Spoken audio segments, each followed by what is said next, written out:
আসসালামু আলাইকুম। আমি আজকে তৈরি করে দেখাবো খোলা জালি পিঠা। এখানে আমি 2 কাপ পরিমাণ চালের গুঁড়ো নিয়েছি। এই পরিমাণ মতো লবণ দিয়ে একটু ঠান্ডা পানি দিয়ে ভালোভাবে মিক্স করে নিয়ে কুসুম গরম পানি দিয়ে একটা চামচের সাহায্যে এটাকে আমি ভালোভাবে মিক্স করে নিব।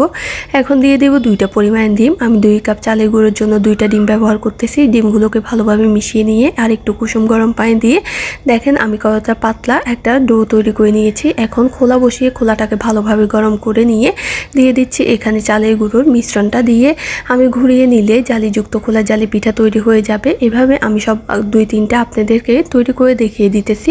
এটা বানানো একেবারেই সহজ, খুব সহজে আপনারা তৈরি করে নিতে পারেন এভাবে জালিযুক্ত খোলা জালি পিঠা। নোয়াখালীর একটা বিখ্যাত পিঠা খোলা জালি পিঠা বা খোলাজা পিঠা। এটা রাব, গরুর মাংস, হাঁসের মাংস, দুধ চা দিয়ে খেতে অসম্ভব মজার। চাইলে খুব সহজে আপনারা বাসায় এভাবে জালযুক্ত খোলা জালি পিঠা তৈরি করে নিতে পারেন। আমার ভিডিওটা ভালো লাগলে আমার চ্যানেলটা সাবস্ক্রাইব করবেন। সকলে ভালো থাকবেন, সুস্থ থাকবেন। দেখা হচ্ছে পরের কোনো ভিডিওতে। আল্লাহ হাফেজ।